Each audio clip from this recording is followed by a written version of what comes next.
शहर से दूर एक छोटा सा कस्बा था जहाँ लोग एक दूसरे की जिंदगी के बारे में उतना ही जानते थे जितना अपने घर की। उस कस्बे के आखिरी छोर पर एक छोटी सी कच्ची झोपड़ी थी। झोपड़ी के बाहर मिट्टी का चूल्हा और उसके पास तुलसी का एक पौधा था। उसी झोपड़ी में रहती थी काव्या अपनी माँ सरला के साथ। काव्या की उम्र मुश्किल से 29 साल थी। पिता की मौत तब हो गई थी जब वह केवल 7 साल की थी। सरला ने ही मजदूरी करके उसे पाल पोस कर बड़ा किया था। गरीबी बहुत थी लेकिन माँ बेटी के बीच प्यार की कोई कमी नहीं थी। सरला अक्सर काव्या से कहती, बेटी हमारे पास पैसे नहीं हैं, बड़ा घर नहीं है, सुख सुविधाएं नहीं हैं, लेकिन तू मेरे पास है, इसीलिए मुझे लगता है कि मेरे पास दुनिया की सबसे बड़ी दौलत है। काव्या हंसकर अपनी माँ के गले लग जाती थी। माँ, जब मैं बड़ी हो जाऊंगी ना, तब तुम्हें बिल्कुल काम करने नहीं दूंगी, तुम्हारे लिए एक बड़ा सा घर बनाऊंगी। सरला उसकी बात सुनकर मुस्कुरा देती, मुझे बड़ा घर नहीं चाहिए बेटी, बस तू खुश रहना। काव्या उस समय माँ की इस बात का मतलब नहीं समझती थी। उसे क्या पता था कि बहुत जल्द उसकी ज़िंदगी में एक ऐसा तूफान आने वाला है जिसके बाद उसके पास माँ की आवाज़ तक सुनने के लिए कोई नहीं होगा। सरला की आखिरी सुबह एक सुबह काव्या की आंख खुली तो उसने देखा कि उसकी माँ चूल्हे के पास बैठी नहीं थी। माँ, कोई जवाब नहीं आया। काव्या ने बाहर आकर देखा तो सरला आंगन में चारपाई पर बैठी थी और अपने सीने पर हाथ रखे हुए थी। काव्या घबरा गई, माँ क्या हुआ? सरला ने मुश्किल से आंखें खोली, कुछ नहीं बेटी, बस थोड़ी कमजोरी है। लेकिन काव्या समझ गई थी कि बात गंभीर है। वह तुरंत पड़ोस के रामलाल चाचा को बुलाकर आई और किसी तरह सरला को अस्पताल पहुंचाया। अस्पताल में डॉक्टर ने कई जांचें की। कुछ देर बाद डॉक्टर ने काव्या को अलग बुलाया। तुम सरला की बेटी हो जी? डॉक्टर कुछ पल चुप रहे। इनकी हालत काफ़ी गंभीर है, इन्हें पहले से दिल की बीमारी थी। काव्या के पैरों तले ज़मीन खिसक गई। मुझे नहीं पता था डॉक्टर साहब, माँ ने कभी बताया ही नहीं। डॉक्टर ने गहरी सांस ली। इलाज होगा लेकिन समय लगेगा और खर्च भी काफ़ी आएगा। काव्या के पास अस्पताल की फीस भरने के लिए पैसे नहीं थे। उसने अपनी छोटी सी बचत निकाल दी, फिर माँ की पुरानी चांदी की पायल बेच दी, फिर भी इलाज पूरा नहीं हुआ। काव्या अस्पताल के बाहर बैठकर रोती रही। उसे पहली बार समझ आया, गरीबी केवल भूख का नाम नहीं है, कभी कभी गरीबी इंसान से उसका सबसे प्यारा रिश्ता भी छीन लेती है। अगली सुबह सरला ने काव्या को अपने पास बुलाया। बेटी। हाँ माँ। अगर मैं, काव्या ने तुरंत उसके मुंह पर हाथ रख दिया। ऐसा मत बोलो माँ। सरला की आंखों में आंसू आ गए। मेरी बात सुन ले बेटी, जिंदगी में चाहे कितनी भी मुश्किलें आए, किसी के सामने खुद को कमज़ोर मत समझना। माँ, तुम ठीक हो जाओगी। सरला ने उसके सिर पर हाथ रखा। और एक बात, इंसान की पहचान उसके पास कितने पैसे हैं इससे कभी नहीं होती। उसकी पहचान इस बात से होती है कि वह दूसरों के साथ कैसा व्यवहार करता है। काव्या कुछ समझ नहीं पा रही थी। माँ, तुम मुझे ये सब क्यों बता रही हो? सरला बस मुस्कुरा दी, क्योंकि माँ को अपनी बेटी के लिए बहुत कुछ छोड़कर जाना पड़ता है। काव्या की आंखों में से आंसू बहने लगे। उस रात सरला की हालत अचानक बिगड़ दौड़कर आई। काव्या बाहर खड़ी होकर भगवान से प्रार्थना करती रही, लेकिन कुछ देर बाद डॉक्टर बाहर आए। उनके चेहरे ने सब कुछ कह दिया। सरला जा चुकी थी। काव्या चीखते हुए जमीन पर बैठ गई। माँ, उसकी आवाज़ अस्पताल की दीवारों से टकराकर वापस आ गई, लेकिन इस बार माँ उसे चुप कराने के लिए नहीं थी। माँ के बाद दुनिया बदल गई। सरला की मौत के बाद काव्या के पास रहने के लिए कोई नहीं था। उसके पिता पहले ही गुजर चुके थे। दूर के रिश्तेदारों ने केवल अंतिम संस्कार तक साथ दिया। तेरहवीं के बाद सब अपने अपने घर चले गए। जिस घर में कभी माँ की आवाज़ गूंजती थी वहाँ अब सन्नाटा था। काव्या ने उसी रात माँ की तस्वीर सामने रखकर कहा, माँ, तुमने कहा था कि मैं कमज़ोर नहीं पड़ूंगी, मैं कोशिश करूंगी। अगले दिन उसने काम ढूंढना शुरू कर दिया। कभी किसी के घर बर्तन धोती, कभी कपड़े प्रेस करती, कभी बच्चों को पढ़ाती। एक दिन उसने कस्बे के बड़े घर में काम मिल गया। उस घर की मालकिन थी सुमित्रा देवी। घर बहुत बड़ा था, संगमरमर का फर्श था, नौकर चाकर और महंगे सामान। सुमित्रा देवी ने काव्या को ऊपर से नीचे तक देखा। काम कर लोगी जी, कितनी तनख्वाह चाहिए? काव्या ने सिर झुका लिया। आप जो उचित समझें। सुमित्रा देवी ने उसे काम पर रख लिया। वही काव्या की मुलाकात घर के मालिक राघव मल्होत्रा से हुई। राघव बहुत शांत स्वभाव का आदमी था। उसकी उम्र करीब 50 साल थी। घर में उसकी एक बेटी भी थी, अनन्या। आन्या की उम्र 17 साल थी और बहुत जिद्दी थी। शुरुआत में उसे काव्या बिल्कुल पसंद नहीं आई। मम्मी, आपको नौकरानी रखने के लिए यही लड़की मिली थी। काव्या ने कुछ नहीं कहा। सुमित्रा बोली, आन्या, वो तुम्हारी नौकरानी नहीं, घर में काम करने वाली लड़की है। उससे ढंग से बात करो। आन्या ने मुंह फेर लिया, लेकिन समय के साथ कुछ बदलने लगा। काव्या बहुत मेहनती थी। वो घर का काम करने के साथ साथ आन्या की पढ़ाई में भी मदद करती। एक दिन आन्या गणित का सवाल लेकर उसके पास आई। तुम्हें गणित आता है? काव्या मुस्कुराई, थोड़ा बहुत। ये सवाल कर दो। काव्या ने कुछ ही मिनटों में सवाल हल कर दिया। आन्या हैरान रह गई। तुमने पढ़ाई कहाँ तक की? काव्या चुप हो गई। 12वीं तक। फिर आगे क्यों नहीं पढ़ी? काव्या ने धीरे से कहा, माँ की तबीयत खराब रहती थी। आन्या पहली बार उसके प्रति नरम हुई। धीरे धीरे आन्या और काव्या के बीच दोस्ती हो गई। काव्या उसे बहन की तरह समझती। आन्या भी उसके अपने मन की बातें करने लगी। लेकिन घर का एक आदमी काव्या को बिल्कुल पसंद नहीं करता था। वो था विक्रम, राघव का छोटा भाई। विक्रम अक्सर काव्या को ताने मारता।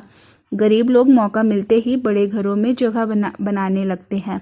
काव्या चुप रहती। एक दिन विक्रम ने उस पर घर से पैसे चोरी करने का आरोप लगा दिया। घर में हंगामा मच गया। सुमित्रा देवी ने काव्या को बुलाया। काव्या, अलमारी से पैसे गायब हैं। काव्या के चेहरे का रंग उड़ गया। माँ जी, मैंने पैसे नहीं लिए। विक्रम बोला, तो फिर पैसे कहाँ गए? काव्या की आंखों में आंसू आ गए। मैं गरीब हूँ, लेकिन चोर नहीं। राघव ने पहली बार सख्त आवाज में कहा, बस बिना सबूत किसी पर इल्जाम मत लगाओ। विक्रम चुप हो गया। कुछ देर बाद पता चला कि पैसे आन्या ने ही निकालकर अपने कॉलेज की फीस जमा की थी, लेकिन वह बताना भूल गई थी। आन्या ने सबके सामने काव्या से माफ़ी मांगी। उस दिन राघव ने काव्या से कहा, तुम चाहो तो यहाँ हमेशा काम कर सकती हो। काव्या ने सिर झुका लिया, धन्यवाद साहब। लेकिन उसे नहीं पता था कि उसी घर में आने के बाद उसकी ज़िंदगी का सबसे बड़ा रहस्य धीरे धीरे उसके सामने आने वाला था। अचानक एक बच्चा। कुछ महीने बाद एक दिन काव्या बाजार से लौट रही थी। सड़क किनारे उसे एक छोटा बच्चा दिखाई दिया। बच्चा करीब 4 साल का था और लगातार रो रहा था। काव्या उसके पास गई। बेटा, क्या हुआ? बच्चे ने कुछ नहीं कहा। उसके हाथ में एक छोटी सी लाल गेंद थी। काव्या ने उसे पानी दिया। कुछ देर बाद पुलिस आई और बच्चे को अपने साथ ले गई। काव्या ने सोचा कि बात तो खत्म हो गई, लेकिन अगले दिन फिर पुलिस फिर उसी घर में आई जहां काव्या काम करती थी। पुलिस अधिकारी ने राघव से कहा, हमें उस बच्चे के बारे में कुछ जानकारी मिली है। राघव का चेहरा अचानक बदल गया। काव्या ने यह बदलाव देख लिया। उसे समझ नहीं आया कि बच्चे का राघव से क्या संबंध है। रात में उसने राघव और सुमित्रा को बहस करते सुना। अब ये बात ज़्यादा दिनों तक छिप नहीं सकती। सुमित्रा की आवाज़ कांप रही थी। अगर सच सामने आया तो हमारा परिवार टूट जाएगा। राघव ने कहा, सच चाहे जितना भी दर्द दे, उसे हमेशा छिपाकर नहीं रखा जा सकता। काव्या दरवाजे के बाहर खड़ी सब सुन रही थी, लेकिन अगले ही पल उसने खुद को रोक लिया। उसे दूसरों की निजी जिंदगी में दखल नहीं देना था। काव्या का फैसला उसी रात काव्या ने तय किया कि वो अपनी ज़िंदगी बदलना चाहती है। उसने माँ का सपना याद किया। माँ हमेशा कहती थी, बेटी पढ़ाई मत छोड़ना। काव्या ने फिर से पढ़ाई शुरू करने का फैसला किया। सुबह काम, रात में पढ़ाई। कई बार वह थककर किताब पर ही सो जाती। आन्या उसकी मदद करती। कुछ महीनों बाद काव्या ने परीक्षा दी। नतीजा आया, वह पास हो गई। आन्या उस खुशी से उसे गले लगा लिया। काव्या, तुमने कर दिखाया। काव्या की आंखों में आंसू थे। काश माँ आज होती। दोनों कुछ देर चुप रही।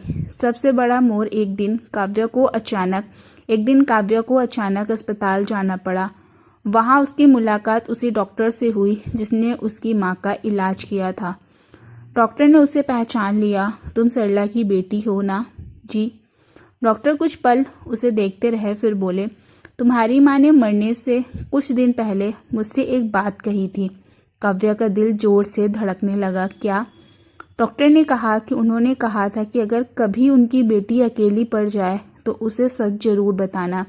काव्या हैरान रहेगी, कौन सा सच? डॉक्टर कुछ कह पाते उससे पहले अस्पताल में एक मरीज की हालत बिगड़ गई और उन्हें जाना पड़ा।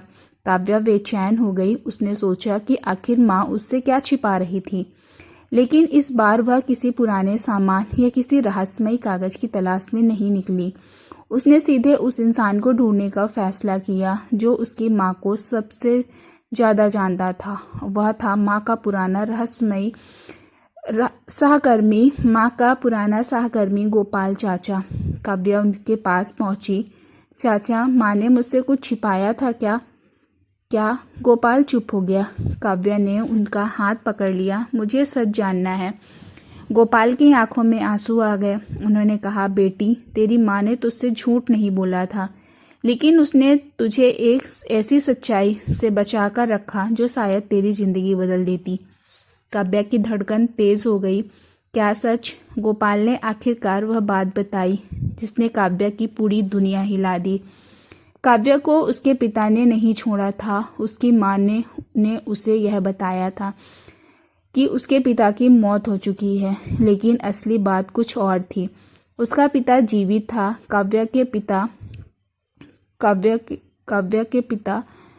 काव्या के हाथ कांपने लगे। मेरे पापा जिंदा है? गोपाल ने सिर हिलाया। हाँ। तो माँ ने मुझे कभी बताया क्यों नहीं?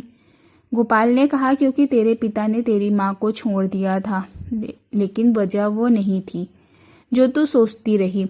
काव्या के मन में हजार सवाल उठने लगे। फिर वजह क्या थी? गोपाल ने बताया कि काव्या के पिता मोहन कभी बहुत गरीब थे। उन्होंने एक बड़ी कंपनी में काम किया। वहाँ एक हादसा हुआ था जिससे कंपनी के मालिक के बेटे की गलती सामने आ सकती थी। मोहन ने सच बताने की कोशिश की, लेकिन उस पर झूठा आरोप लगा दिया। उसे नौकरी से निकाल दिया गया और वो शहर छोड़कर चला गया। सरला ने अपनी बेटी को लेकर संघर्ष शुरू कर दिया। मोहन वापस आना चाहता था, लेकिन उसके पास ना पैसे थे ना कोई सहारा। सालों तक उसने अपनी बेटी को दूर से देखने की कोशिश की, लेकिन सरला ने उसे काव्या से मिलने नहीं दिया। काव्या गुस्से में बोली, माँ ने ऐसा क्यों किया? गोपाल ने कहा, क्योंकि तेरी माँ चाहती थी कि तू अपने पिता की मजबूरी नहीं, उनकी कोशिश देखे। वो नहीं चाहती थी कि तेरे मन में अपने पिता के लिए नफरत पैदा हो। काव्या की आंखों में आंसू बहने लगे। उसे पहली बार समझ आया कि उसकी माँ ने उससे सच छिपाया नहीं था, उसने उसके दिल को टूटने से बचाया था। गोपाल ने उसे मोहन का पता दिया। काव्या अगले दिन वहां पहुंची। एक छोटे से कमरे में एक बूढ़ा सा आदमी बैठा था। उसने जैसे ही काव्या को देखा, उसकी आंखें भर आई। काव्या वहीं खड़ी रह गई। वह आदमी धीरे से उठकर उसके पास आया। मैं तुम्हारा पिता हूँ। काव्या के पास कहने के लिए कुछ नहीं था। सालों का गुस्सा, सवाल और दर्द उसके अंदर जमा था। जब माँ मर रही थी तब आप कहाँ थे? मोहन की आंखों से आंसू निकल पड़े। अस्पताल के बाहर था।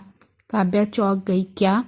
मैंने तुम्हारी माँ को आखिरी बार देखने की कोशिश की थी, लेकिन उसने मुझे अंदर नहीं आने दिया। काव्या की आवाज़ टूट गई। क्यों? मोहन ने कहा, क्योंकि वो चाहती थी कि आखिरी समय में तुम्हारे सामने उसकी याद केवल अच्छी रहे। वो नहीं चाहती थी कि तुम्हारे मन में यह सवाल रह जाए कि तुम्हारे पिता तुम्हें क्यों छोड़ गए। काव्या फूट फूट कर रोने लगी। उसने पहली बार अपने पिता को गले लगा लिया। वह बच्चा कौन था जिसने गले लगा लिया? वह बच्चा जिसके कारण राघव के घर में तनाव था। काव्या को बाद में पता चला कि वह बच्चा राघव का नहीं था। वह राघव के दिवंगत बहन का बेटा था। बहन की मृत्यु के बाद बच्चा अनाथ हो गया था। राघव उसे अपने घर लाना चाहता था, लेकिन विक्रम इसका विरोध कर रहा था, क्योंकि उसे डर था कि बच्चे को परिवार की संपत्ति में हिस्सा मिलेगा। यही कारण था कि विक्रम बच्चे को परिवार से दूर रखना चाहता था। काव्या को सारी सच्चाई पता चली तो समझ आया कि जिसे वह परिवार का झगड़ा समझ रही थी, उसके पीछे एक मासूम बच्चे का भविष्य दांव पर लगा था। राघव ने आखिरकार उस बच्चे को कानूनी रूप से अपना लिया। विक्रम को अपनी गलती का एहसास हुआ और इस पूरे मामले में काव्या की ईमानदारी और साहस ने परिवार को टूटने से बचा लिया। समय बीतता गया। काव्या ने पढ़ाई पूरी की। उसे एक अच्छे स्कूल में नौकरी मिल गई। उसने अपने पिता को अपने साथ रखा। आन्या भी उसकी जिंदगी की सबसे अच्छी दोस्त बन चुकी थी। राघव और सुमित्रा ने काव्या को बेटी की तरह अपनाया।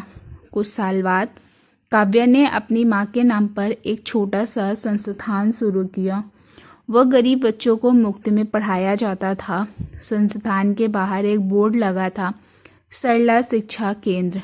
उद्घाटन के दिन काव्या ने माँ की तस्वीर के सामने दीपक जलाया।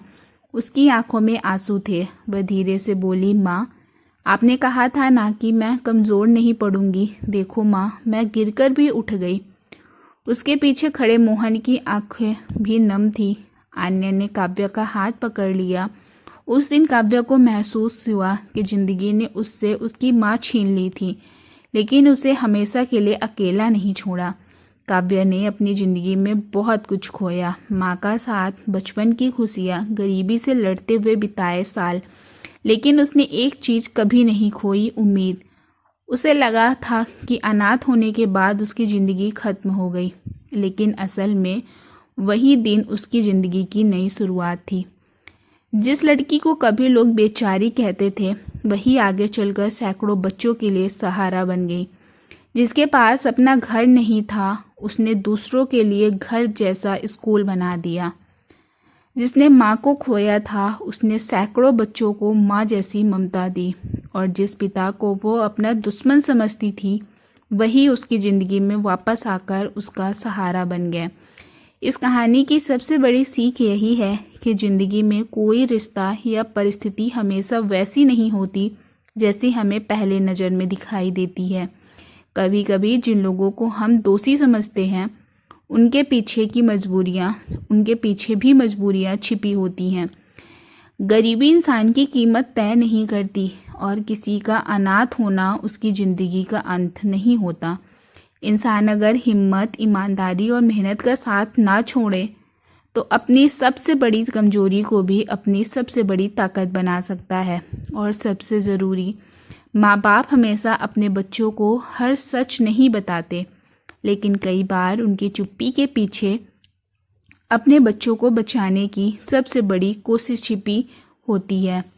दोस्तों, अगर आपको काव्या की यह भावुक और सस्पेंस से भरी कहानी पसंद आई हो तो वीडियो को लाइक करें और ऐसी ही दिल को छू लेने वाली कहानियाँ सुनने के लिए हमारे चैनल को सब्सक्राइब करें और कमेंट करके ज़रूर बताइए कि काव्या की कहानी आपको सबसे भावुक पल कौन सा लगा। फिर मिलेंगे एक नई कहानी के साथ। तब तक अपना और अपनों का ख्याल रखिए। धन्यवाद।